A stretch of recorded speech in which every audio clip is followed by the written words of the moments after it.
এক বুড়িমা ঘরের ভিতরে খাবার নাই, বুড়িমা বৈশা বৈশা কয় উমার রে খলিফা না বানায়া আর একজনটা যদি খলিফা বানাইতাম তাহলে ভালো হইতো। আমার ঘরে খাবার নাই, উমার তো খোঁজ নে না। ওই দিন ওই রাত্রে বলো উমার ঘরের দরজার শোষে দাঁড়ানো, বাইতুল মাল থেকে মাল আনিয়া আটা বানাইয়া বুড়ি মারের রাত্রে রুটি বানায়া খলিফাতুল মুসলিমিন উমার খাওয়াইতেছে। সুবহানাল্লাহ বলো না, আরো জোরে বলো। বুড়ি মারে ডাক দে কয় বুড়িমা, উমার যদি এরকম কাজ করতো তাহলে কেমন হতো? কয় উমার যদি এরকম কাজ করতো তাহলে তো ভালো হতো, কিন্তু আমাদের উমার তো এটা করে না। কিন্তু করতেছে কিনা? আরো জোরে বলেন। উমার ডাক দি কয় বুড়িমা, আমি যদি উমার হই তাহলে কেমন হয়? কয় তুমি যদি উমার হও তোমার জন্য দোয়া করব।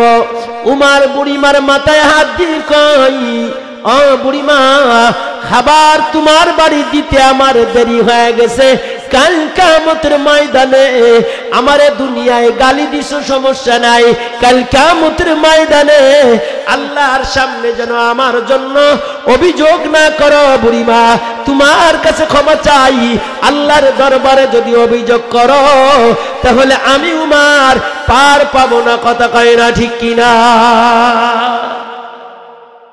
এরাই হলো খলিফাতুল মুসলিমিন, এরাই হলো মুসলমানদের খলিফা। খুতবার শেষে তো মা কয় আর চুপ কর, দুধ আছে হাফ কেজি, আর 1 কেজি পানি দিলি 1 কেজি, আর হাফ কেজি পানি দিলি 1 কেজি হয়ে যাবে পাগল। সাদা জিনিস যত পানি দিবা ও তো লাল হচ্ছে না, বইরে হলো বালতি। যারা দুধ বিক্রি করে দেখবেন অধিকাংশ না, কিছু কিছু আছে আগে বালতির মধ্যে পানি ভরে নিয়ে এইবারে মেশিন দিয়ে টানা শুরু করে, কেজি বাড়াই ফেলতেছে। কি বাড়াই ফেলতেছে? কেজি বাড়াই ফেলতেছে। কেউ না দেখলে কে দেখে? তুমি বুটির ডাউলের ভিতরে ঝিল দিবা, সবিন তেলের ভিতরে আর এক তেল দিয়ে দিবা, এই দোস্ত চাউলের ভিতরে আর এক চাউল দিয়ে দিবা, ওজনে কম দিবা, দুনিয়ার চোখ ফাঁকি দিতে পারবা, আল্লাহর চোখ ফাঁকি দেওয়া যাবে না। গরু একটা নিয়ে গেছো, কয় কেমন বিয়ে? কয় বছরে বছরে বিয়ে, অথচ বাছুর জীবনে হয় না।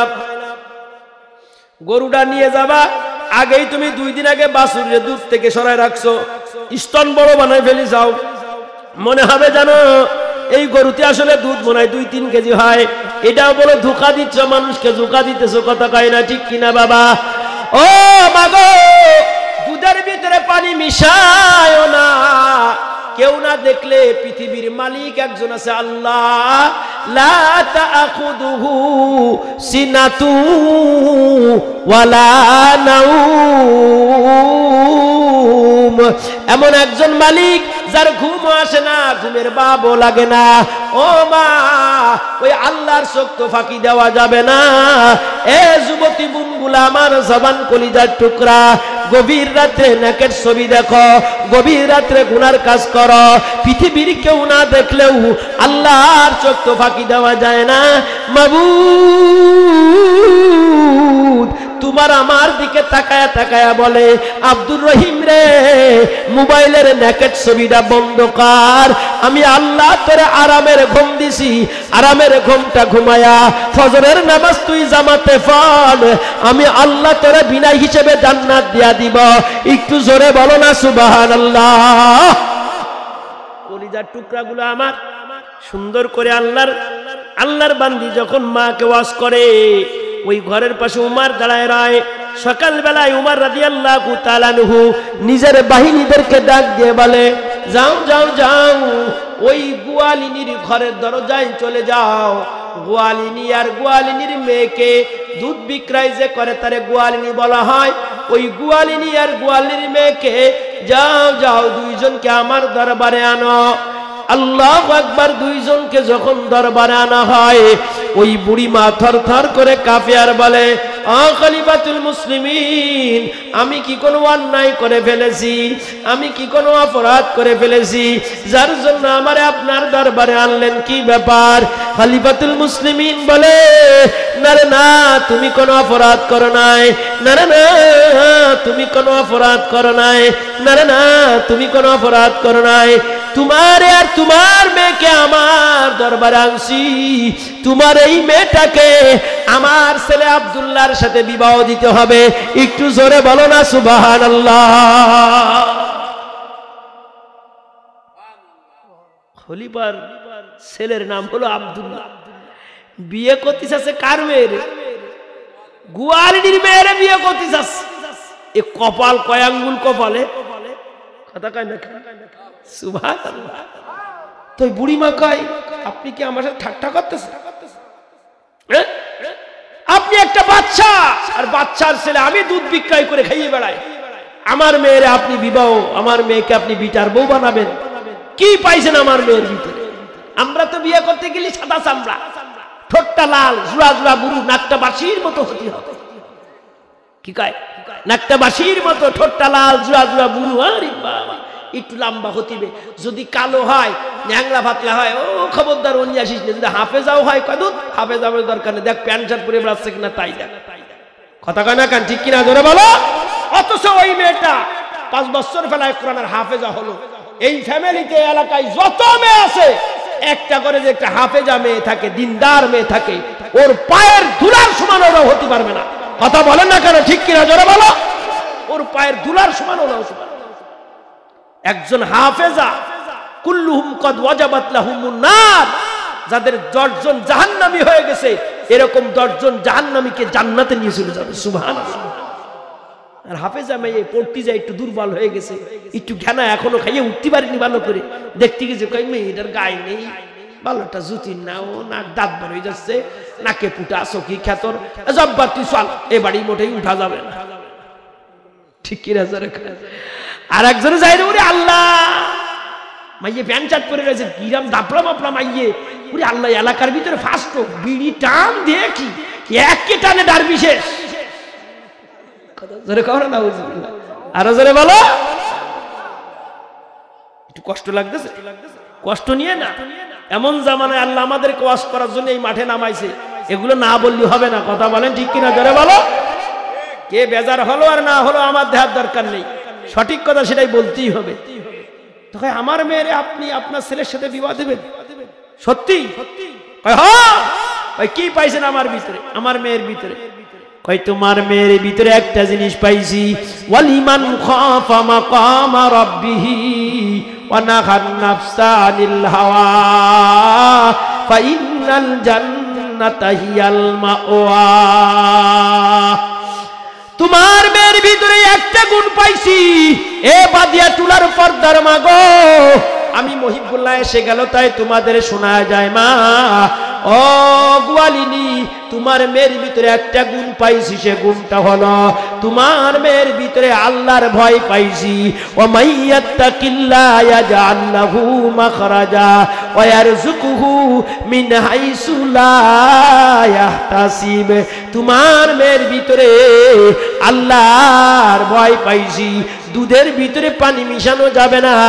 বারবার রাত্রে তোমার মেয়ে তোমাকে বলছিল, ওই কথাটা আমি উমারের কাছে খুব ভালো লাগছে, এই জন্য আমার কোরআন চাই, দিল চায়, আমার আব্দুল্লাহকে তোমার মেয়ের সাথে বিবাহ দিয়া তোমার মেয়েকে আমি বিটার বউ বানায়া আমার ঘরে একটু আনতে চাই।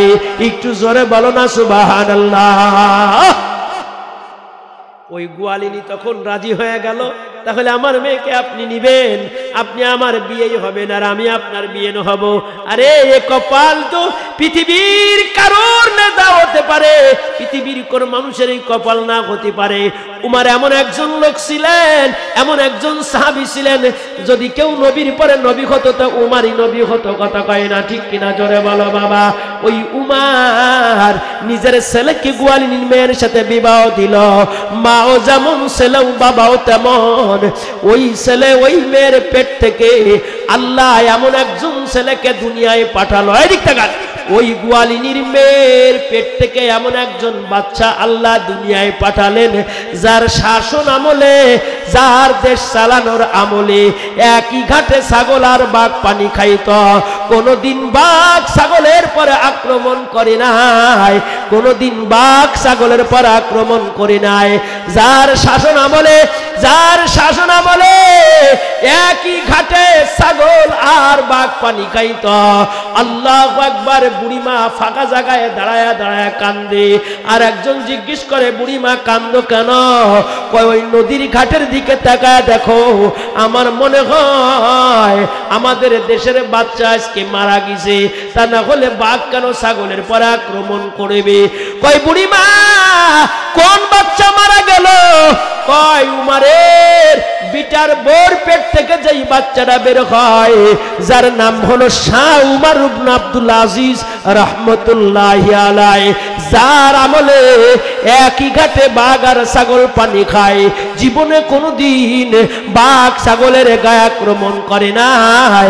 আর আমরা এমন হয়ে গেলাম, আমলিকারা বিএমপির পর আক্রমণ করে, বিএমপিরা আমলিকের পর আক্রমণ করে, আল্লাহ বিএমপিরা জামাতের পর আক্রমণ করে, চরমনার পরে আক্রমণ করে, চরমনালারা জামাতের পরে, জামাতওয়ালারা বিএমপির পরে।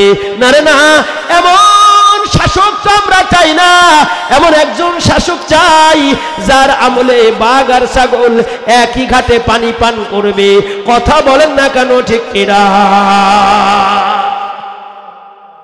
ওই খলিফাতুল মুসলিমিন উমর ইবনে আব্দুল আজিজ রাহমাতুল্লাহ আলাইহি, এই উমারের ছেলের স্ত্রীর পেট যেই গোয়ালিনীর মেয়ের পেট থেকে আল্লাহ বের করেছে, শাহ উমর ইবনে আব্দুল আজিজ রাহমাতুল্লাহ আলাইহিকে যার আমলে বাঘ আর ছাগল একসাথে পানি খাইছে, জীবনে কেউ কোনোদিন কারোর পর আক্রমণ করে নাই।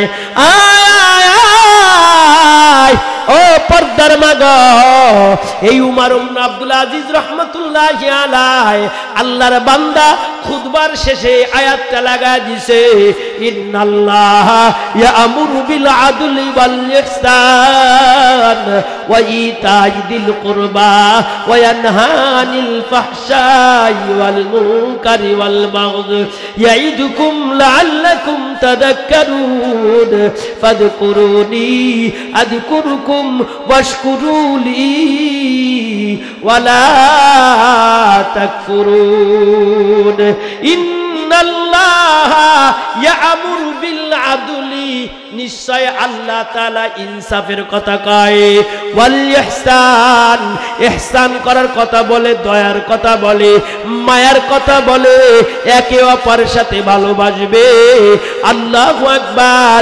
ও পর্দার মা, তোমার ঘরের দরজায় যদি কোনো গরিবের মেয়ে এসে দাঁড়ায়, ও পর্দার মা, গরিবের ঘরে এই মুহূর্তে চাউল নাই, গরিবের ঘরে এই মুহূর্তে ঝাল নাই, গরিবের ঘরে এই মুহূর্তে পেঁয়াজ নাই, পর্দার মা তোমার ঘরে আইসা দাঁড়ায়া গেল, তুমি ওই গরিবের হাতে যদি একটু উঠাইয়া দিতে পারো, আল্লাহ খুশি হয়ে যাবে। কথা কয় না ঠিক কিনা?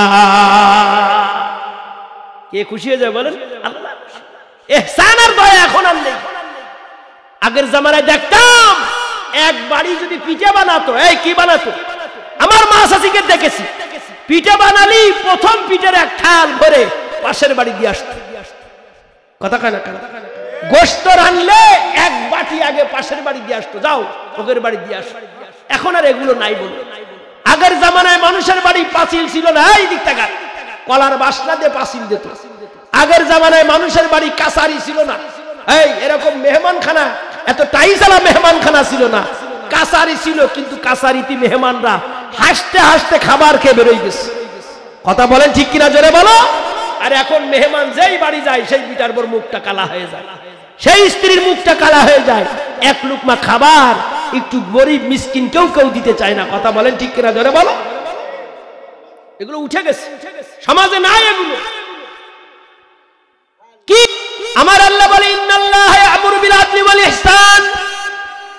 আমার আল্লাহ আদলের কথা বলছে, ইহসান করার কথা বলছে, দয়া করার কথা বলছে। দোস্ত আমার, এই আলোচনা আগামীকাল সকাল বেলায় দোকানের সামনে আলোচনা করবা, এই মসজিদের মেম্বারে আলোচনা করবা, যে মহিবুল্লাহ সাহেব আমাদের আলোচনা শোনায় গেছে। এই রাজনীতিবিদ, এ পর্দার মা, এ জবান কলিজার টুকরা, সবার জন্যই আলোচনা দরকার। আয় আয় আয়, আল্লাহু আকবার। আল্লাহর নবীর কবর জিয়ারত করার জন্য ইহসান কারে কায়ে, দয়া কারে কায়ে। আল মুসলিম আকুল মুসলিম, এক মুসলমান আর এক মুসলমানের ভাই। খবরদার, এক মুসলমান আর এক মুসলমানের শরীরের উপরে কখনোই আক্রমণ করা যাবে না। কথা কয় না ঠিক কিনা? সুদূর আমান থেকে নবীজির কবর জিয়ারত করার জন্য এক জবান ছেলে, দিকে তাকাও, এক জবান ছেলে নবীজির কবর জিয়ারত করার জন্য ঘোড়ার পিঠে রওনা হইছে। কিসের পিঠে জোরে বলেন? কার কার নিয়ত আছে নবীর কবর জিয়ারত করা? একটু হাত উঁচু করে দেখাও। এই এক হাত নাই, দুই হাত, দুই হাত, দুই হাত।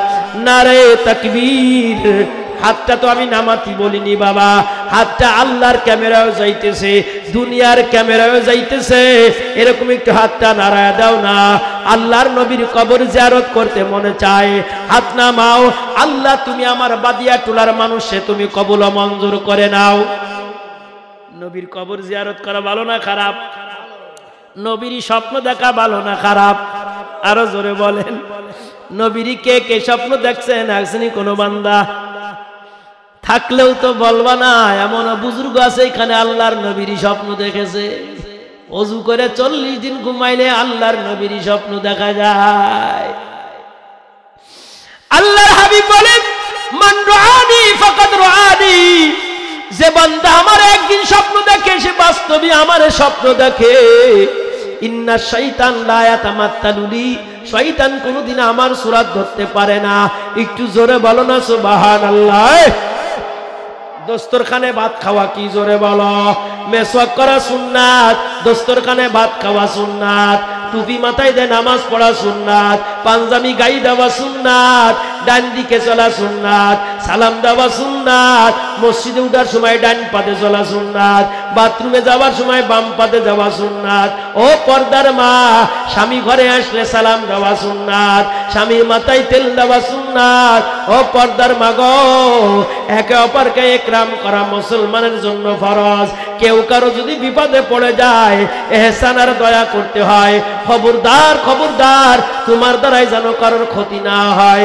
মা, তোমার বাড়ির পথে রাস্তা আছে, তোমার বাড়ির পাশে রাস্তা আছে, আর একজনদের বাড়ি যাওয়া কোনো রাস্তা নাই। পর্দার মা গো, তুমি তার চোখের দিকে তাকাইয়া, মুখের দিকে তাকাইয়া তুমি রাস্তাটা বন্ধ করবা না। মা, তুমি যাওয়ার জন্য তার রাস্তা করে দাও, আল্লাহ তোমার রাস্তা প্রশস্ত করে দেবে। কথা কয় না ঠিক কিনা? আল্লাহর বান্দা ঘোড়ায় করিয়া আল্লাহ নবীর কবর জিয়ারত করার জন্য সুদূর ইয়ামান থেকে মদিনায় আসছে। আল্লাহ নবীর কবর জিয়ারত করবে জবান, আফলাক জমিন, লৌহ কলম, চাঁদ সিতারে, हर चीज में है नूरे मोहम्मद की नजरे, हर चीज में है नूरे मोहम्मद की नजरे। আল্লাহর বান্দা ইয়ামান দেশ থেকে আসিয়া মদিনায় আসছে, কষ্ট হয়ে গেছে। দুপুর বেলায় নিজের ঘোড়াটা গাছে বান্ধিয়া ওই জবান কলিজার টুকরা ঘুমায়া গেছে। জবান কলিজার টুকরা ঘুমায়া যায়, ঘোড়া দড়ি ছিড়িয়া পাশের খেজুর বাগান আছে, ওই খেজুর বাগানে যায়া, খেজুর বাগানে যায়া খেজুর বাগানের ছোট্ট ছোট্ট গাছগুলো খায়া খায়া ফেলছে। ওই খেজুর বাগান আবার পাহারা দিতেছিল একজন মুরব্বী মানুষ, একজন বৃদ্ধ খেজুর বাগান পাহারা দেয়। ওই বৃদ্ধ আবার মুসলমান হয় না, ইহুদি। ওই বৃদ্ধ যখন ঘোড়াটারে তাড়া দিছে, এই জবান ঘুম থেকে উঠে দেখে তার ঘোড়া ওইখানে নাই, তার ঘোড়া ওইখানে নাই। মুরব্বীকে জিজ্ঞাসা করে, মুরব্বী, আমার ঘোড়া কোথায়? ইন্নাল্লাহা ইয়ামুরু বিল আদলি ওয়াল ইহসান। মুরব্বী, আমার ঘোড়া কোথায়? কই, তোমার ঘোড়া আমার খেজুর বাগানের খেজুরের চারা খাইছিল, যার জন্য আমি মুরব্বী মানুষ ওই ঘোড়াটার এইখান থেকে তাড়া দিছি। কোথায় চলে গেছে আমি ভালো বলতে পারবো না। জবান রাগ হয়ে ইহুদি মুরব্বীর গায়ে আঘাত করছে। মুরব্বী মাটিতে পড়িয়া ওইখানে মুরব্বীর মৃত্যু হয়ে যায়, ওইখানে মুরব্বীর মৃত্যু হয়ে যায়। মুরব্বীর 2 সন্তান ইহুদি, তারা এখনো মুসলমান হয় নাই। তাদের কাছে আওয়াজ যায়, তোমার বাবারে মদিনায় এক জবান ছেলে হত্যা করে ফেলেছে, জলদি চলে যাও, তোমার বাবার লাশ নিয়ে আসো। আর ওই জবানকে খলিফাতুল মুসলিমিন উমারের কাছে নিয়ে যাও, কারণ জবান যখন হত্যা করেছে হত্যার পরিবর্তে হত্যা হবে। কথা বলেন ঠিক কিনা? তোমার বাবারে মেরে ফেলছে, তুমি চলে যাও, তাড়াতাড়ি চলে যাও। তোমরা দুই ভাই চলে আসছে, দেখে বাপ মৃত্যু অবস্থায় পড়ে আছে খেজুর বাগানে। আর ওই মুসলমান যে উমার এমন থেকে আসছে, ওর পলাই চলে যায়নি, ও ওখানে দাঁড়ায় সুবহানাল্লাহ বলা যাবে। ওই মরা লাশ নিয়ে ওখানে দাঁড়ায় রয়েছে, তো বেকায়দা মরে গেছে। ইচ্ছে করে ধাক্কা দিছে নাই, ইচ্ছে করে ধাক্কা দিছে কি মারান দিয়ে দিতেছে নাই, না না, এমনি পুরো মানুষ মরে গেছে। খলিফাতুল মুসলিমিনের ওই সময় শাসন আমল চলে। এই পর্দার মা গো আমার, জবানের কাছে জিজ্ঞেস করে, জবান আমার আব্বাকে কে মারছে? জবান দাঁড়ায় কয়, ভাইজান আসিদকু ইউনজি ওয়াল কিযবু ইউহলিক, সত্য মানুষকে নাজাত দেয়, মিথ্যা মানুষকে ধ্বংস করে ফেলে। মিথ্যার কোনো অবকাশ নাই, মিথ্যার কোনো অবকাশ নাই, মিথ্যার কোনো অবকাশ নাই। আমি নিজে তোমার বাবার গায়ে হাত দিয়ে স্পর্শ করেছি, তোমার আব্বা পড়ে এখানে মারা গেছে, আমার ঘোড়া কুতায় ফেলা দিছে, আমি রাগে রাগে তোমার বাবার গায়ে হাত দিয়ে তোমার বাবারে আমি মেরেছি। ও জবানরা, তোমাদের যা বিচার এখনই তাই করা। 2 ইহুদি ভাই মিলিয়া জবানকে লইয়া খলিফাতুল মুসলিমিন উমারের দরবারে নিয়ে যায়, যে কয়, খলিফাতুল মুসলিমিন, এই মুসলমান, এই জবান ছেলে আমার বাবারে, আমাদের বাবাকে হত্যা করেছে, আমরাও চাই এই জবানকে সবার সামনে হত্যা করতে হবে, আমরাও চাই সবার সামনে হত্যা করতে হবে। খলিফাতুল মুসলিমিন উমর রাদিয়াল্লাহু তাআলা আনহুর বিচার করে কয়, খলিফাতুল মুসলিমিন উমর রাদিয়াল্লাহু তাআলা ডাক দিয়ে কয়, এ জবান, তুমি কি তাদের বাবারে হত্যা করেছো? ওই মিথ্যার কোনো মুখোশ নাই। হ্যাঁ হ্যাঁ, আমি হত্যা করেছি, আমি ধাক্কা মেরেছি, হত্যা হয়ে গেছে, আমি ধাক্কা মেরেছি, হত্যা হয়ে গেছে, আমি ইচ্ছা করে মারি নাই। খলিফাতুল মুসলিমিন দুনিয়ার মানুষদের ডাক দিয়ে বললেন, আগামী শুক্রবার জুমার নামাজের পরে সবার সামনে তোমারও ফাঁসির কাস্তে ঝোলায়া তোমারও হত্যা করা হবে, সবার সামনে তোমারও হত্যা করা হবে। দোস্ত আমার, ভাইজান আমার, পর্দার মা গো আমার, আরেকটু সামনের দিকে চলেন, দেখেন কারে কয় ইহসান, কারে কয় দয়া, কারে কয় মায়া, কারে কয় মোহাব্বত, কারে কয় আমলি কালাদের মেরো না, বিএমপি আলাগের মেরো না, জামাতওয়ালাদের মেরো না। আমরা ছোট্ট একটা বাংলাদেশ, আমরা একসাথে মিলে মিশে থাকি। আয় রে আয়, একে অপরের প্রতি দয়া আর ইহসান আর মায়া থাকতে হবে। খলিফাতুল মুসলিমিন যখন তাকে মারার জন্য আগামী শুক্রবার দিন নির্দিষ্ট করে দিল, ওই জবান খলিফাতুল মুসলিমিনের কাছে যায় বলে, ও খলিফাতুল মুসলিমিন, আমি যেই আমান দেশ থেকে আসছি, আমি আসার সময় একজনের কাছ থেকে 300 দিরহাম আমি কর্জ করে নিয়ে আসছিলাম। খলিফাতুল মুসলিমিন, আমার একটু সুযোগ দিতে হবে, আমি শুক্রবারের আগে ওই 300 দিরহামটা পরিশোধ করিয়া আমি আবার আপনার দরবারে ফাঁসির কাস্তে ঝুলার জন্য আমি চলে আসব। আমার একটু মানুষের হকটা আদায় করার সুযোগ দিতে হবে, আমার একটু মানুষের হকটা আদায় করার সুযোগ দিতে হবে, তা না হলে কাল কিয়ামতের ময়দানে আমারে যদি আল্লাহর দরবারে দাঁড় করায়া দেয়, আমি তো কোনো পার পাবো না। খলিফাতুল মুসলিমিন বলে, তুমি চলে গেলে তো আর আসবা না, তুমি চলে গেলে তো আর আসবা না। এই মদিনায় তোমার আপনজন বলতে কেউ আছে কিনা? এই মদিনায় তোমার আপনজন বলতে কেউ আছে কিনা? যদি থাকে তা যদি থাকে তাহলে তাকে তোমার স্থলাভিষিক্ত করে যেতে হবে। তুমি যদি না আসতে পারো তাহলে তাও তোমার স্থানে তাকে ফাঁসির কাস্তে ঝুলা দিব। ও জবান, আমি উমারের কাছে তোমার একজন জিম্মাদারি রেখে যেতে হবে। হয় উমার গো, এই মদিনায় তো আমার ভাই নাই, এই মদিনায় আমার মামা নাই, এই মদিনায় আমার দাদা নাই, এই মদিনায় আমার আপনজন বলতে কেউ নাই। আমার একটু অনুমতি দিন, আমি শুক্রবারের আগে আপনার দরবারে ফিরে আসব। খলিফাতুল মুসলিমিন বলে, না রে না, তোমার স্থলাভিষিক্ত একজন যদি না করো তাহলে তোমাকে আমরা যাওয়ার অনুমতি দিতে পারি না। ও দোস্ত, ফাঁসির কাস্তে ঝুলতে হবে। এক মুসলমান ভাই বিপদে পড়েছে, আর এক মুসলমান বার তারে স্নান করতে হবে। এক মুসলমান ভাই বিপদে পড়ে গেল, ইন্নাল্লাহা ইয়া'মুরু বিল আদলি ওয়াল ইহসান। এক মুসলমান বিপদে পড়ে গেল, আর এক মুসলমান তার উপকার করতে হবে। ওই মদিনায় এমন একজন সাহাবী ছিলেন, হযরত আবু যর গিফারি, খাদেমে খৈরুল বাশার, जिसने सारे जिंदगी में ना बनाया अपना घर, जिसने सारे जिंदगी में ना बनाया अपना घर।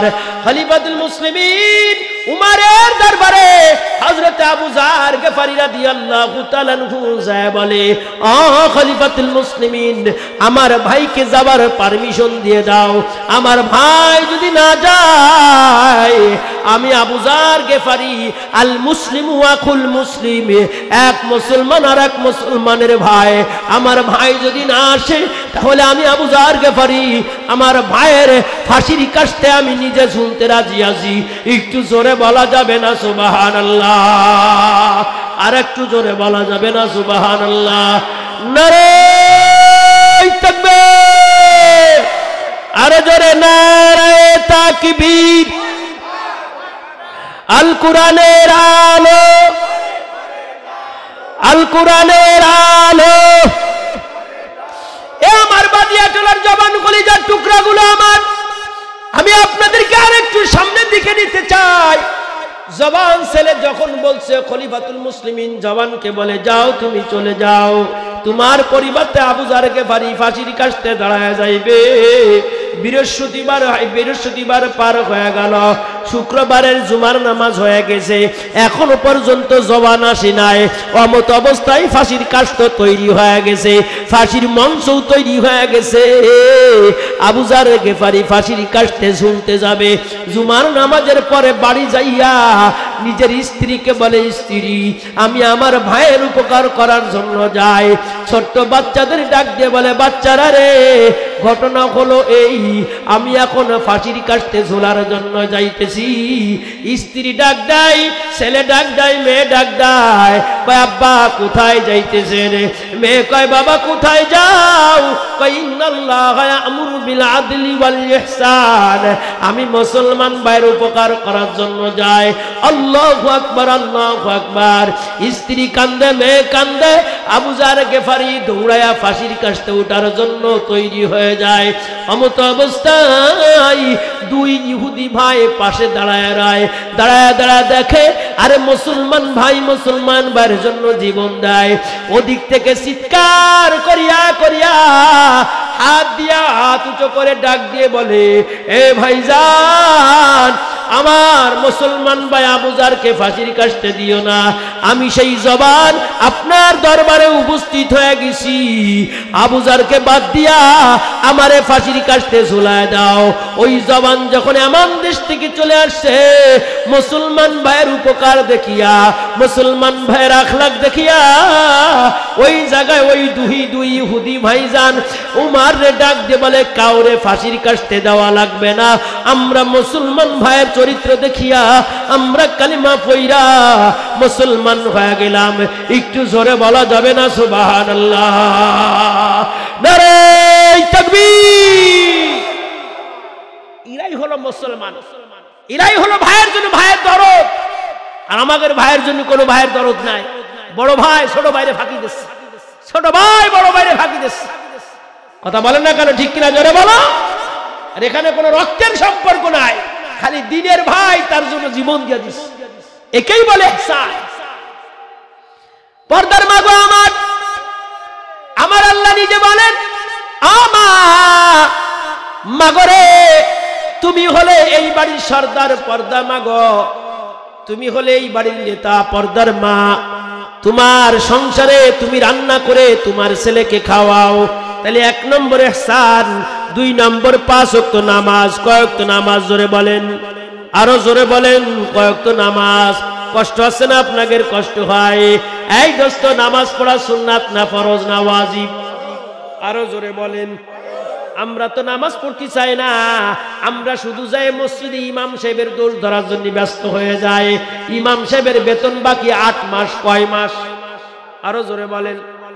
সেক্রেটারি ডাক দেখায়, সেক্রেটারি সাহেব বেতন দেবেন না, 8 মাস বেতন বাকি, আমি কি চলে যাব? সেক্রেটারি ডানে বামে তাকায় কয়, হুজুর এখন কেউ নাই, এই ফাঁকে চলে যেতে পারেন। কি কয়? এই ফাঁকে চলে যান। ওরে আল্লাহ, সেক্রেটারি জানাই যেই চলে গেছে, আসরের নামাজের সময় হয়ে গেছে। অমত অবস্থায় মুসল্লিরা কয় ইমাম সাহেব কই? সেক্রেটারি কয় ইমাম সাহেব চলে গেছে। কয় কেন চলে গেছে? কয় 8 মাস বেতন দেওয়া হয় না। কয় তাহলে আমরা মাসে মাসে টাকাগুলো দিছে, টাকাগুলো কোন জায়গায় গেল? সেক্রেটারি কয় টাকাগুলো ব্যাংকে রাখা আছে। ব্যাংকে রাখেছি, মসজিদের অন্য কোনো কাজে লাগাবো। ইমাম সাহেবের বেতন দিলি তো খরচ হয়ে যাবে, বেতন দিলে খরচ হয়ে যায়। জানে না মসজিদের ছাদের দাম বেশি, মসজিদের বিল্ডিং এর দাম বেশি, ইমাম সাহেবের দাম বেশি। কথা বলেন না কেন? অথচ বিল্ডিং আছে, সব আছে, ইমাম সাহেব নেই, কিরা তোমার নামাজ পড়াবে? বিল্ডিং নেই, কিছু নেই, নারকেল তলায় 7 জন দাঁড়ায় যাও, তাও তোমার নামাজ হয়ে যাবে। মসজিদে শুধু আমার জমিনে, আমাদের জন্য যেখানে ইচ্ছা সেখানে নামাজ পড়া যায়। সবাই মিলে ইমাম সাহেবের আবার ডাইকে নিয়ে চলে আসে। কয় তুমি চলে গেছাও কেন? কয় আমারে বেতন দেন না 8 মাস। সবাই কয় সেক্রেটারি সাহেব তাড়াতাড়ি বেতন দিয়ে দাও। কি দিয়ে দাও? বেতন দিয়ে দাও। ওরা বেতনই দেবে না। তো ইমাম সাহেব কয় সেক্রেটারি সাহেব আমারে বেতন দেওয়া লাগবে না, কিন্তু 8 মাস তোমরা যে নামাজ পড়েছাও, এই নামাজগুলো আবার পুনরায় পড়ে নিবে। কয় কেন পড়ে নেব? কয় আমি কোনোদিন ওযু করে নামাজ পড়াই। ঠিক আছে, কয় আমি কোনোদিন ওযু করে নামাজ পড়াই, তোমরা নামাজ আবার পড়ে। আমি চলে গেলাম। দাঁড়ান মানে তুমি টাকা দাও না, তুমি বেতন দাও না, আমি খামাকা শীতের সময় ওযু করে নামাজ পড়াবো, কিন্তু আমু বড় ঝাড়ি দিচ্ছি, পারলি তোরা খুলে নি। ঠিক কিনা জোরে খা? ও জিরাম মানুষ সেরাম খুশি। হ্যাঁ, সব ইমাম সাহেবরা কি একরকম? এই কিছু ইমাম সাহেব চড় মারলো, কিছু পায় না, সে বলেতে কায়তে পড়ে ধরি আবার নামাজ পড়ে। আর কিছু আছে যেই তেড়ি বেড়ি কবে, কয় আমি তোমার কিনা গুলাম না, থাকলে তোমার মসজিদ আমি চলে গেলাম, মসজিদের অভাব নেই। ঠিক কিনা জোরে বলো। খবরদার, ইমাম সাহেবরে বেশি কথা বলা যাবে না, ক্ষমতার বাহাদুরি দেখানো যাবে না, টাকার বড়াই দেখা যাবে না। পারলে ইমাম সাহেবরে এটা জুতো কিনে দাও। তা কয় না, ইমাম সাহেব নেন, টাকা নেন, এই নেন টাকা নিয়ে যান, টাকা নিয়ে যান। কয় টাকা দিয়েছেন? কয় হ্যাঁ। কয় তাহলে আর 1 ওয়াক্ত নামাজ আপনাদের কাজা করা লাগবে না, সব ঠিক মতো পড়াইলাম। আবার ঘুরে গেছে। ঠিক না? এই দোস্ত, আমার বলার উদ্দেশ্য হলো মসজিদের মুয়াজ্জিন আর ইমাম হলো সবথেকে মেন লোক। মুয়াজ্জিনের ইমাম যদি ঠিক থাকে, পুরো মসজিদ ঠিক থাকবে। আগে এদের বেতন দিতে হবে, তারপর অন্য কাজ করাতে হবে। আমরা এদের বেতনই আগে দিনে টাকা পয়সা নিয়ে সব ব্যাংকে রাখতেছি। সেক্রেটারি আর ক্যাশিয়ার 2 জন মিলে পরামর্শ করতেছে, 7 মাস বেতন বাকি, তাহলে 2 মাস দাও, আর 6 মাস থাকুক। আর এই 6 মাস ইমাম সাহেবের বউ বাচ্চা যারা আছে এরা হাওয়া খেয়ে থাক। ঠিক কিনা জোরে বলেন না? কর্জ করে হলে ইমাম সাহেবের বেতন দিয়ে দাও। ইমাম সাহেব মুয়াজ্জিনের চেহারার দিকে তাকায় দেখো, এই কোন করে শীতের ভিতরে কেউ রাত্রে উঠতে চায় না। মুয়াজ্জিন বেচারা হারিকেন ধরাই নিয়ে মসজিদে এসে আজান দেয়। আল্লাহর বান্দা মসজিদের বাথরুম পরিষ্কার করে, আল্লাহর বান্দা মসজিদের বারান্দাটা ঝাড়ু দেয়, আল্লাহর বান্দা মসজিদের ফ্যানগুলো পরিষ্কার করে, আল্লাহর বান্দা মসজিদের মাইক নষ্ট হলে বাজারে নিয়ে যায়। ও দোস্ত, তুমি আমি ইমাম মুয়াজ্জিনদেরকে কদর দিই না? না রে না, না। যেই বান্দা ইমামকে ইজ্জত করবে ওই বান্দা নবীকে ইজ্জত করলো, যেই বান্দা মুয়াজ্জিনকে ইজ্জত করবে ওই বান্দা হযরত বিলাল রাদিয়াল্লাহু তাআলা নুকে ইজ্জত করলো। ও পর্দার মা গো, ইমাম সাহেবের খানা রান্না করিয়া দিবা, ও পর্দার মা মুয়াজ্জিনের খানা রান্না করিয়া দিবা। তোমার এলাকার মুয়াজ্জিন যদি হয়, তোমার এলাকার ইমামও যদি হয়, তোমার এলাকার ইমামটাই কি, তোমার এলাকার ইমাম তো দিনে 5 বার আল্লাহর নামাজ পড়ায়, তোমার এলাকার মুয়াজ্জিন 5 বার আল্লাহকে ডাকে। ও নতুন নতুন বিটার বউ যারা হইছ, আমি আমার বিটার বউদের বলে যাই, শ্বশুর শাশুড়ির দিকে খেয়াল রাখবা, শ্বশুর শাশুড়ির কষ্ট দিবা না, খবরদার শ্বশুর শাশুড়ির তর্ক বিতর্ক করবা না। নতুন বিটার বউ বাড়ি আনছে, আল্লাহর বান্দা একটু শাশুড়ির আম্মা কয়ে ডাকে না, একটু শাশুড়িকে শাশুড়ি কয়ে ডাকে না, শ্বশুরকে শ্বশুর বলে ডাকতে বলে লজ্জা লাগে, শাশুড়িকে শাশুড়ি বলতে লজ্জা লাগে। না রে না, তোমার শ্বশুর চরমনা করে, তোমার শ্বশুর চরমনা করে, তবলিগ করে, যখনই চরমনায় যাওয়ার সময় হয়, যখনই দিনী আন্দোলনে যাওয়ার সময় হয়, এ আমার পর্দার মাগো, শ্বশুরের সব জিনিসগুলো তুমি গুছায় দিবা। শ্বশুর মনে করবে আমার 4টি ছেলে, আমার তো কোনো মেয়ে নাই, কিন্তু আমি একটা মেয়ে ঘরে নিয়ে আসছি, আল্লাহ আমারে দিনদার মেয়ে দিছে, আয় আয় আয়। আর আমরা যারা শাশুড়ি হব, আমরা মনে করব আমার তো কোনো মেয়ে নাই, আমি একটা মেয়ে লই আইছি, এই মেয়ের যদি একটু ভুল হয়ে যায় সারাদিন তার সাথে বকাবকি করব না। এই বিটার বউ যদি নামাজ না পড়ে তারে বুঝায়া বুঝায়া নামাজ পড়াইতে হয়, এই বিটার বউ যদি রান্না না করে তারে বুঝায়া বুঝায়া রান্না করাইতে হয়। খবরদার শাশুড়ি আর বিটার বউ কখনো ঝগড়া করা যায় না। দুইজনে যদি একে অপরের প্রতি ইহসান হয়, একে অপরের প্রতি দয়া হয়, ওই সংসারে কোনোদিন গন্ডগোল হয় না, ওই সংসারে কোনোদিন অভাব হয় না। আল্লাহু আকবার। আমার পর্দার মাদের বলে যায়, মা যাদের শ্বশুর বেঁচে আছে, ওই শীতের সময় শ্বশুরের গোসল করার সময় পানিটা গরম করে আগায়া দিবা। যাদের শাশুড়ি বেঁচে আছে, শাশুড়ির ওযুর পানি আগায়া দিবা। পর্দার মা, তুমি যখন শ্বশুর শাশুড়ি হবা, আল্লাহ তোমার দ্বারায় তোমার বেটার বড় খেদমত করাবে। আর তুমি যদি এখন না করো, তুমি যেমন করবা তেমন তুমি পাইবা, কথা কয় না ঠিক কিনা? এখন তো সমাজে এমনই একটা অবস্থা হয়েছে, শাশুড়ি বিটার বড় মানতে চায় না। হ্যাঁ, শাশুড়ি বিটার বউকে চোখে দেখতে পারে না, আর বিটার বউ শাশুড়িকে চোখে দেখতে পারে না। তাহলে ওই ঘরটা সুখের সংসার হবে কি করে? আর জওয়ান ছেলে যারা বিবাহ করে নিয়ে আসে, এই জওয়ান, তোমরা স্ত্রীকে স্ত্রীর জায়গায় রাখতে হবে, বাপ মাকে বাপ মার জায়গায় রাখতে হবে। কথা বলেন ঠিক কিনা? জোরে বলো। কোথায় ধরে বলছিলাম, মুফতি শফি সাহেব রহমতুল্লাহি আলাইহি, দিক তাকান, পাকিস্তানের সবথেকে বড় মুফতি আল্লামা তকি উসমানী সাহেব দামাত বারাকাতুল আলিয়া, তার ভাইয়ের নাম হলো রফি উসমানী। দুইজন হজ করার জন্য বিমানে টিকিটও করেছে, বিমানে উঠবে, এদিক তাকান, বিমানে উঠবে, বিমানে উঠবে, আমত অবস্থায় তকি উসমানীর কাছে সংবাদ গেছে, এই রফি উসমানী আর তকি উসমানী, তোমরা দুইজন হজ করার জন্য যাবা? কয় হা। তোমাদের আব্বা তো অসুস্থ হয়ে পড়েছে, শফি সাহেব, মুফতি শফি সাহেব তো অসুস্থ হয়ে পড়েছে, তোমরা দুইজন হজ করার জন্য যাও, তাহলে তোমাদের বাবারে কে দেখবে? তোমাদের বাবারে কে দেখবে? যেই বাবার অসুস্থতার সংবাদ পাইছে, আল্লামা তকি উসমানী আর রফি উসমানী দুইজন বিমানের টিকিট বাদ দিয়া, আল্লাহ, বিমানের টিকিট বাদ দিয়া দৌড়া দুই ভাই বাবার মাথার কাছে যায়, বৈশা যায়, বাবার মাথার কাছে বৈশা যায়। বাবা যখন সুস্থ হয়, মাথা উঁচু করে দেখে তকি উসমানী আর রফি উসমানী দুই ভাই মাথার কাছে বৈশা রয়। আল্লাহ কয়, তকি উসমানী, তোরা দুই ভাই নাই হজে যেতে চালির, কি ব্যাপার? হজ না করে তোরা আমার মাথার কাছে কেন বৈশা রইলা?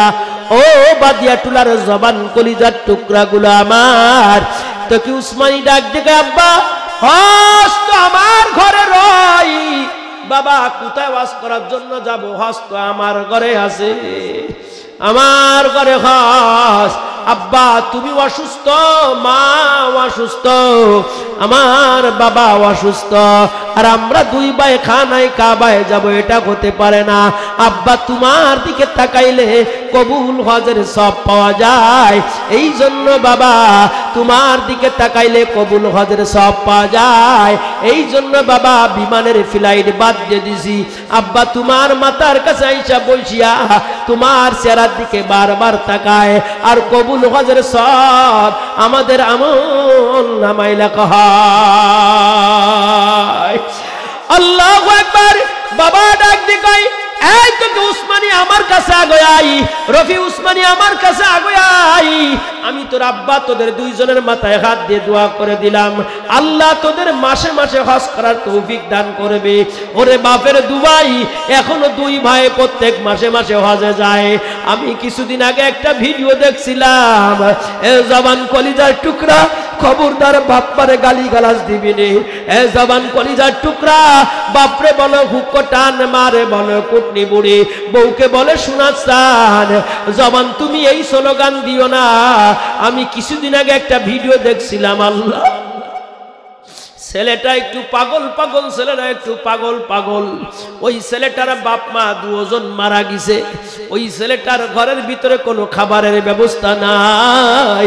ওই ছেলেটা বাপ আর মার কবরের পাশে দাঁড়ায়া দাঁড়ায়া বসে বসে কাঁদতেছে আর বলতেছে, ও মা তুমি খাবার দাও, আমার তো কেউ খাবার দেয় না। মাগো তুমি খাবার দাও। মা বাবার কবরের পাশে বসে বসে কাঁদতেছে আর পাগল বলে, মা তুমি কবরে চলে গেছো, আমারে তো আর কেউ খাবার দেয় না। মাগো রে তুমি আমারে তাড়াতাড়ি খাবারের ব্যবস্থা করো। দোস্ত কুমিল্লা 14 গ্রাম গিলাম মাহফিলে, হাফেজ সাহেব, মাদ্রাসার মোহতাম সাহেব সব ছাত্রদেরকে পাগড়ি দিতেছে। একটা ছাত্রের পাগড়ি দেওয়ার জন্য নাম ঘোষণা করে, ওই ছাত্র আর পাগড়ি নিতে আসে নাই, ওই ছাত্র আর পাগড়ি নিতে আসে নাই। মাদ্রাসার মোহতাম সাহেব ওই পাগড়িটা লইয়া পর্দার ভিতরে তার মার হাতে দিয়া দেয়, ওই পাগড়ি ছাত্রের মার কাছে দিতে হবে। আমি জিজ্ঞেস করলাম কেন তার মার কাছে দিতে হবে? কই হুজুর তার মা, হুজুর গো আমার মাদ্রাসায় যত ছাত্র ছিল সব থেকে ওই ছাত্রটা ভালো ছিল, 5 ওয়াক্ত পাগড়ি মাথায় দিয়ে নামাজ পড়তো। আল্লাহু আকবার। এক সপ্তাহ আগে ওই ছাত্রটা মারা গেছে, তার মা পাগড়ি চাই, বাঁচানা হো দোজখ সে গারাফ কো, না দে তু কবি রঞ্জ মা বাপ কো। আল্লাহু আকবার। মা কয় পাগড়িটা আমার কাছে দেবেন, ওই পাগড়ি আমি যখন রাত্রে ঘুমাবো আমার ওই কলিজার টুকরার পাগড়ি আমার বালচির কাছে আমি রেখে দেব। আর আমার যখন আমার সন্তানের কথা মনে হবে, আমার ছেলের কথা যখন মনে হবে, আমি আমার কলিজার টুকরার পাগড়িতে সুমা দিব, আমার কলিজার টুকরার পাগড়ি আমি জড়াই ধরে ঘুমাবো। মনে হবে জানো আমার বাজানকে আমি নিয়ে ঘুমাইতেছি। ও বাদিয়া টুলার জবান কলিজার টুকরা, আমি মহিবুল্লাহ আব্বা হারাই ফেলেছি। আমি মহিবুল্লাহ জানি বাপের কত কদর। আমি মহিবুল্লাহ বুঝতে পারি আমার আব্বা আর দুনিয়ায় নাই। আল্লাহ এলাকার মানুষে বলে যায় আমি যখন মারা যাব, আমি যখন মারা যাব ওই মেয়েটা কয়ে যায় আমি যখন মারা যাব, আমি যখন মারা যাই আমার ছেলের পাগড়ি দিয়া আমার কাপড়ের কাপড় বানায়া দিবা। আমি যখন মারা যাব আমার ছেলের কাপড়ের কাপড় দিয়া আমার পাগড়ি বানায়া আমার কাপড়ের কাপড় বানায়া দিবা। আমারে যখন কবরে রাখা হবে আমার আল্লাহ দেখবে আমার কলিজার টুকরার কাপড় পাগড়ি দিয়া আমার কাপড়ের কাপড় বানায় দিছে। আল্লাহ আমার কবরের আযাব মাফ করিয়া আমারে জান্নাতি মানুষ বানায় দিবে। ও পর্দার মা তোমার গায়ে বল আছে যুবতী বোন গো, ও যাদের নতুন বিবাহ হইছে, বৌমা যারা হইছ, শ্বশুর শাশুড়ির খবরদার কষ্ট দিবা না, খবরদার তাদের সাথে তর্ক বিতর্ক করবা না। আর শ্বশুর শাশুড়ি বিটার বর প্রতি জালেম হয়ে থাকবা না, নিজের বিটার বউকে রহমত রহমতের নজরে তাকাবা, তোমারে 5 বার রান্না করে খাবার খাওয়ায়, তোমারে গোসল পানি নিয়ে দেয়, তোমার ছেলের বাচ্চা কাচ্চাগুলো মানুষ করে, তারও তো জিন্দেগি, তারও তো একটু মহাব্বত পাওয়ার জায়গা হলো শ্বশুর। তারে যদি মহাব্বতের নজরে তাকায়, আল্লাহ ওই ঘরে জান্নাতের পরিবেশ হয়ে যায়। এ জবান কলিজার টুকরা, খবরদার বাপ মার নাম ধরে ডাকবা না, বাপের দিকে রহমতের নজরে তাকাবা। বাপকে কখনো তুমি ঘৃণা করবা না, মাকে কখনো তুমি ঘর থেকে লাথি মেরে দূরে সরাইয়া দিবা না। তোমার বাপ মা যতদিন দুনিয়া আছে, আল্লাহ তোমার ইজ্জতের ফাইসলা করে দিবে। এ জবান, তোমার আব্বা যদি তোমারে নামাজের জন্য ডাকে, তোমার আব্বা যদি তোমারে ফজরের নামাজের জন্য ডাকে, খবরদার বাপের ফজরের নামাজকে তুমি তুচ্ছ মনে করবা না। এমন একদিন আসবে, এমন একদিন আসবে, আমি নামাজ ফজরের আগে আমার আব্বা প্রত্যেক দিন আসিয়া মহিবুল্লাহ মহিবুল্লাহ বলে ঘরের দরজায় আঘাত করত। এখন আর ফজরের নামাজের জন্য কেউ আমার ঘরের দরজায় আর আঘাত করে না। এমন একদিন আসবে রে, তোমার বাবা যখন ঘর থেকে নেমে যাবে, তোমার মা যখন ঘর থেকে নেমে যাবে, তোমার রহমতের হাড়ি, তোমার মহাব্বতের হাড়ি, তোমার রহমতের জায়গা বাড়ি থেকে নেমে চলে গেল। এই জন্য খবরদার, খবরদার, বাপে নামাজের কথা বললে কখনো রাগ করবা না। এ আমার পর্দার মা গো, নিজের ছেলেকে নিজের মেয়েকে নামাজের জন্য যদি বলা হয়, একদিন 2 দিন নামাজ না পড়লেও 3 দিনের মাথায় ওই সন্তান নামাজ পড়বে। কথা বলেন না কেন, ঠিক কিনা? নামাজের দাওয়াত দেওয়া ভালো না খারাপ? আরো জোরে বলেন। ওরে আল্লাহ, ভোট হবে ফেব্রুয়ারি মাসে। কি মাসে জোরে কান? ভোট হয় ফেব্রুয়ারি মাসে। দলে দলে তাশকিলি বার হয়ে গেছে। আমাকে একটা ভোট দিয়া না, আমাকে একটা ভোট দিয়া। এরকম তাশকিল দলে দলে যদি মানুষ নামাজের জন্য বের হতো, এলাকায় প্রত্যেকটা মানুষ নামাজি হয়ে যেত। কথা বলেন ঠিক কিনা, জোরে বলো। আর তবলিগওয়ালারা নামাজের জন্য দলে দলে যায়, রাগ হয়, রাগ করে, এই দেখো আইসে গেছে, পিকনিক করতে আইছে আমাদের মসজিদে। কি করতে আইছে? পিকনিক করতে আইছে। এখানে পিকনিক করার জায়গা নাই, হেনি চলে আইছে। তোমার মুখে তোমার পায়ের জুতা খুলে বাড়ো, আর বড় যে আমার মতো কপাল পুরা কেউ নেই। কথা বলেন ঠিক কিনা, জোরে বলো। পিকনিক করতে আইছে ওরা, মানুষের দাওয়াত দেওয়ার জন্য আসছে। ভারতবর্ষে আমাদের বাংলাদেশ থেকে একটা তবলিগ জামাত গেছে ভারতে। এদিক তাকান, তবলিগ জামাত গেছে ভারতে। যাওয়ার পরে এক হিন্দুর কাছে জিজ্ঞেস করে, হিন্দু ভাইজান মসজিদ কেদার হ্যায়? তো হিন্দু হাত দিয়ে দেখায় দিছে, মসজিদ এধার হ্যায়। মসজিদ কি হয় বলেন? এধার হ্যায়। যাও, এধার মসজিদ হ্যায়। দেখায় দিল, তবলিগারা মসজিদ চলে গেছে। আর ওই হিন্দু মারা গেছে 1 সপ্তাহ পরে। ওই তবলিগারা এখনো ওইখানে আছে, 1 সপ্তাহ পরে মারা গেছে। শ্মশানে নিয়ে গেছে পোড়ানোর জন্য। কোথায় বলেন? শ্মশানে নিয়ে গেছে পোড়াইবার। শ্মশানে নিয়ে গেছে, সব অঙ্গ প্রত্যঙ্গ গুলো পুড়িয়া গেছে, সব অঙ্গ প্রত্যঙ্গ আগুনে পুড়ে গেছে। কিন্তু একটা হাত বারবার আগুনের ভিতরে দেয়, ওই হাতটা আগুনের ভিতরে যতবার দেয় ততবার আগুন থেকে দূরে দূরে সরে আসে, দূরে দূরে সরে আসে, দূরে দূরে সরে আসে। মানুষ চিন্তা করে, কি ব্যাপার, এই আগুনে আগুনে হাতটা ধরে না কেন? সব মিলে তবলিগের আমির সাহেবের কাছে যায়, বলেন, আমির সাহেব, এই যে আগুন ধরে না, মুসলমানরা কিছু তবলিগের আমির সাহেবের কাছে যায়, বলে, কয় এই লোক কি ওই দোকানদার? কয় হয় দোকানদার। কয় এই দোকানদারের হাত আগুনে স্পর্শ করবে না নে। কয় কেন করবে না? আমাদের মনে হয় আমরা মসজিদ চিনতেছিলাম না, এই বান্দায় হাত দিয়ে আমাদের দেখা দিছিল মসজিদ এদার হয়। আল্লাহ এই হাতের জন্য আগুনকে হারাম করে দিছে। জোরে জোরে বলো না সুবহানাল্লাহ। এ বাবা, সরমনাওয়ালারাও নামাজে ডাকবে, আমলি করারাও বিএনপি আলারাও নামাজে ডাকবে। আগে ছিল মসজিদগুলো ছিল কাঁচা, আগে ছিল মসজিদগুলো ছিল কাঁচা, মুসল্লি ছিল পাকা।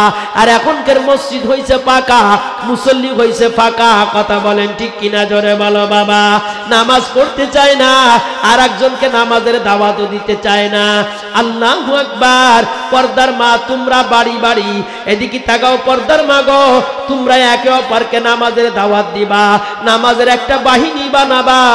ভোটের বাহিনী বানানোর দরকার নাই, ভোটের বাহিনীর জন্য দাওয়াত দিবা, এটা গণতন্ত্রের জন্য দাওয়াত দিলা পর্দার মা গো। আর নামাজের জন্য দাওয়াত দিবা, তোমার সওয়াব হবে। ও পর্দার মা, রহিমের স্ত্রী নামাজ পড়ে না, তুমি তার দিকে চোখ রাঙ্গা করে তাকাবা না। একটা জবান ছেলে গাঁজা খায়, একটা জবান ছেলে ফেন্সিডিল খায়, একটা জবান ছেলে দাড়ি আছে, একটা জবান ছেলে দাঁড়ায় দাঁড়ায় পিশাব করে। আরে তাকে ভালো করার দায়িত্ব তো আমাদের, কথা কয় না ঠিক কিনা? আর যে ভালো হলো তো সে ভালো হয়েই গেল। যেই ছেলেটা বিড়ি খায় তারে সুন্দর করে বুঝাইতে হবে, তারে সুন্দর করে আল্লাহর ঘরের সাথে লাগাই দিতে হবে। দোস্ত, আমি যখন তবলিগে 1 বছর সময় লাগাই, আমার সাথে চিটাগাঙ্গের একটা ছেলে ছিল, এক বাপের একই ছেলে। আল্লাহু আকবার, আল্লাহু আকবার। কোটি কোটি টাকার মালিক। ওই জামানায় 360 টাকার মোবাইলের ভিতরে টাকা পুড়তে হতো। তার একটা প্রেমিকা ছিল, প্রত্যেক রাতে তার সাথে গল্প করতে যেতে হতো। আর প্রত্যেক রাতে গাঁজা খাইয়া খাইয়া মসজিদে ঘুমাইতো। বাকি 11 জন সাথী ডাক দিয়ে কয়, হুজুর আমাদের এই সাথী ভাই যদি তবলিগি থাকে, আমরা বলো আপনার সাথে থাকবো না, হয় ওকে রাখতে হবে না আমাদেরকে রাখতে হবে। আমি বললাম, বাবা তোমরা সবাই যদি চলে যাও চলে যেতে পারো, কিন্তু আমি এই গাঁজাখোরটারে গাঁজা খাওয়ায়া খাওয়ায়া গোসল করায়া করায়া মসজিদের বারান্দায় 40 দিন রাখিয়া রাখিয়া সাথীরা বলো কেউ যায় নাই। আর এই গাঁজাখোরের মোবাইল আমি কথা বলাইতাম প্রেমিকার সাথে। আল্লাহু আকবার। আর গোসল করায়া করায়া 40 দিন চিল্লা লাগাইয়া যখন মার্কাজ মসজিদে আনি, আমার এত ফ্রান্সের জামাতের সাথে দিয়া দেয়। আর ওই জবান আমার 2 পাও জড়াই ধরে কয়, হুজুর আপনি কোথায় যাবেন? যেখানে যাবেন আমারে নিয়ে যাবেন, আমি আর বাড়ি যেতে চাই না, আমি আরো 3 চিল্লা আপনার সাথে লাগাইতে চাই। আল্লাহর বান্দা এত ভালো হয়ে গেছে, এখন মাঝে মাঝে ছবি ছাড়ে, মাঝে মাঝে কথা হয়, মনে হয় যেন একজন মুফতি সাহেব দাঁড়ায় আছে। একটু জোরে বলো না সুবহানাল্লাহ। এলাকার 5টা ছেলেকে এরকম ভালো করো, 5টা ছেলেকে ভালো করো, মসজিদ আবাদ হয়ে যাবে।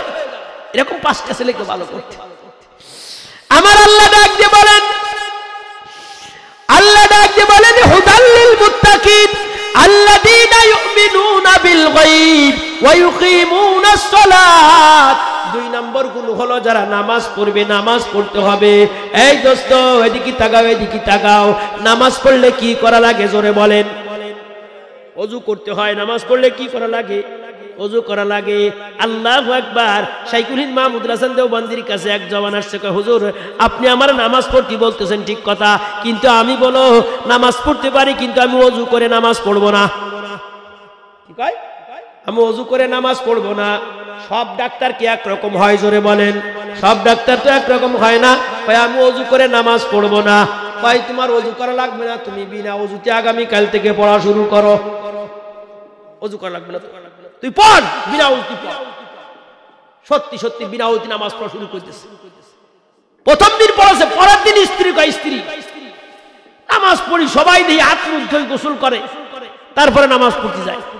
তো আজকের থেকে আমি আর হাত মুখ না, আমি গোসল করে তারপরে মসজিদে ঢুকবো।